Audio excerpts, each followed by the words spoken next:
加油站嘅視頻觀眾你好，呢一輯咧品格之最又開始啦。咁好開心啦！請到 Jessie 嚟同我哋咧傾下偈喎，我好中意揾你啊！你知唔知啊？因為你多嘢講，中意傾偈。一路行過嚟嘅時候，佢未停過講嘢啦。嗱，咁咧就我知你咧係問題少女嚟嘅，好多嘢問嘅。嗱一陣間咧，你又唔好介意喎，我都會問下你嘢，得唔得啊？得，冇問題。嗱，我哋今輯咧就講到品格之最啦。咁大家咧又唔知品格之最係咩咧？阿 Jessie 你有冇諗到啊？都有諗過嘅，不過咧都想請教下夏威夷，即係品格之最咧，點為之最咧？哇！你真係好聰明喎，你嚇就咁快去到解題咯喎。係啦，所謂最咧呢個定義係咩咧？咁嗱，不如咧嗱，我又即係唔講住啦，開宗明義講清楚究竟品格之最係啲乜嘢？因為我應承咗大家喺第一輯咧就開估噶嘛。嗱，品格之最咧其實就係感恩咯。誒，點解係感恩啊？係啦，其實好早期咧喺羅馬咧係公元前咧 Cicero 咧佢係一個政治家啦，哲學家啦，又係律師嚟嘅喎，話相當有名望啦，有地位啦，有公信力啦，係咪啊？佢講嘅嘢好多人都要聽嘅喎。咁佢話咧，感恩就係品德之母。喺西方社會裏邊咧嘅文化咧，好重視感恩噶嘛。我仲記得咧有一年咧感恩節咧，我咧就即係呢個燒烤呢個咧火雞啊。你有冇即係感恩節做過啲咩㗎？感恩節最難忘就係shopping，買禮物。係咪買啲禮物送俾一啲你想感恩嘅人？係啊，身邊嘅人咯。好啊，好啊，好啊！多謝你俾我嘅禮物啦。Jessie 啊，中國人咧都好重視咧，即係感恩嘅文化噶嘛。你有冇聽過啲四字成語啊？關於感恩㗎？有，最常聽就係感恩圖報啦，同埋感恩戴德啦。你有冇聽過咧？串草含結啊，含環結草啊，呢啲講起上嚟都甩甩地口添，好得意，好似中藥名。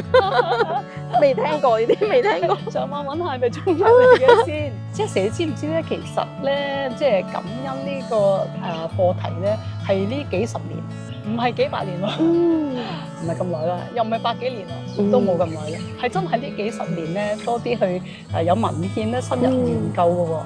嗱，其中咧有一個咧，即係專門研究咧品格嘅大師叫 Salomon 啦。佢話咧感恩咧就係品格之母嚟嘅。咁點解感恩係品格之母咧？係啦，唔係有母個母，係咧母親個母嚇。咁我問翻你啦，即係點樣先做到阿媽？有仔女咯。係啦，即係話咧，其實感恩咧可以引育更多嘅正面嘅品格出嚟嘅。係啊，如果我哋有感恩嘅心咧，喺我哋嘅生活裏邊咧，好容易咧就呈現咧更多其他嘅品格出嚟嘅喎，同埋衍生其他更多正面嘅品格出嚟嘅。例如咧，有感恩嘅心咧，我哋咧就會咧愉快多啲嘅。嗱，有愉快呢個品格啦。嗱，有感恩嘅心咧，我哋又滿足多啲嘅，有滿足呢個咧品格啦。嗱，有感恩嘅心咧，我哋咧就會咧反彈力嘅復原能力。呢一個品格又多啲嘅喎。有感恩嘅心咧，我哋咧就會咧即係有盼望。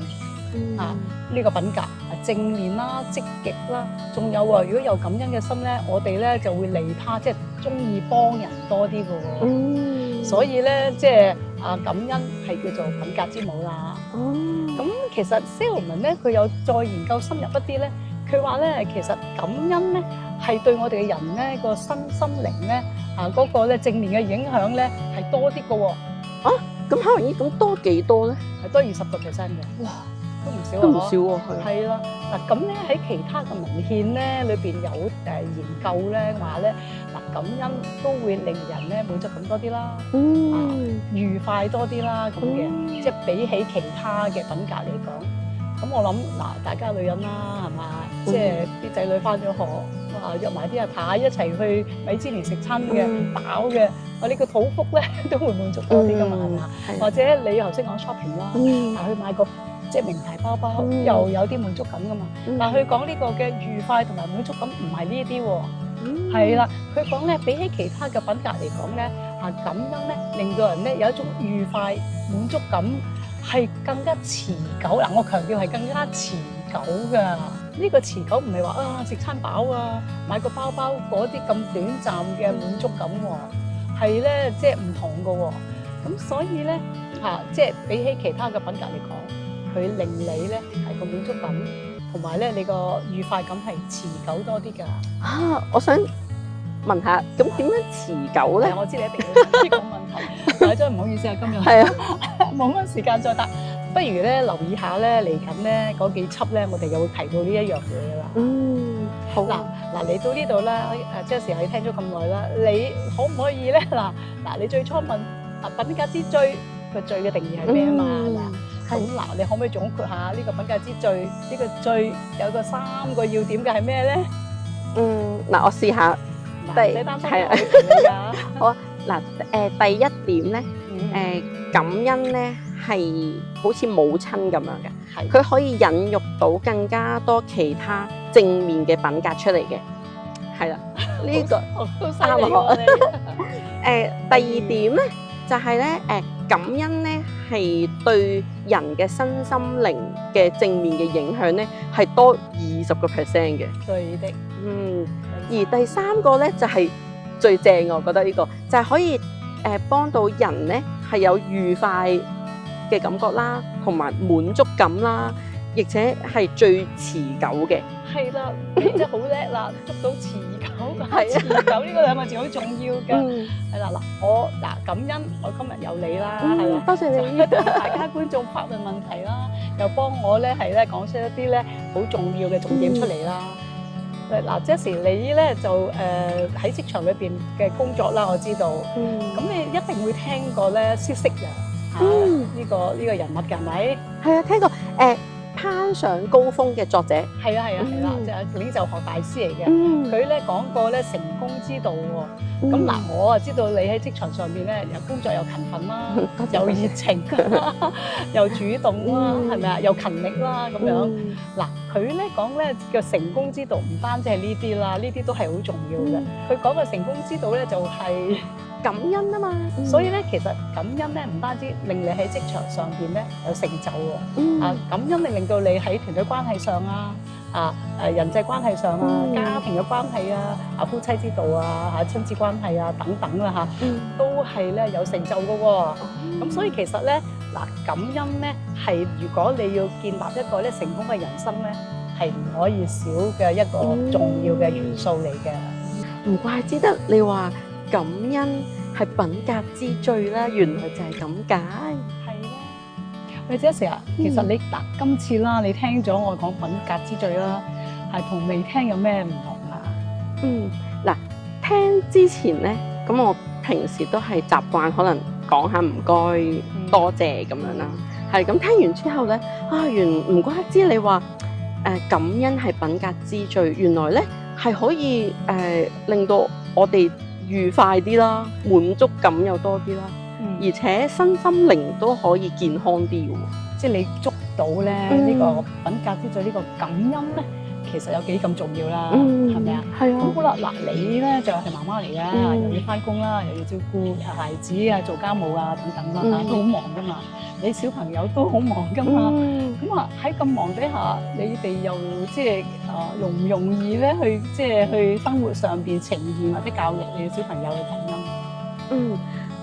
其實咧真係唔容易嘅，因為咧好多時候都俾工作可能做功課溫習嘅時間咧已經佔據晒，係啦，即係做完呢啲就要休息噶啦，係啦，即係都冇時間去真係去表達多謝唔該嗰啲咧，有冇講㗎？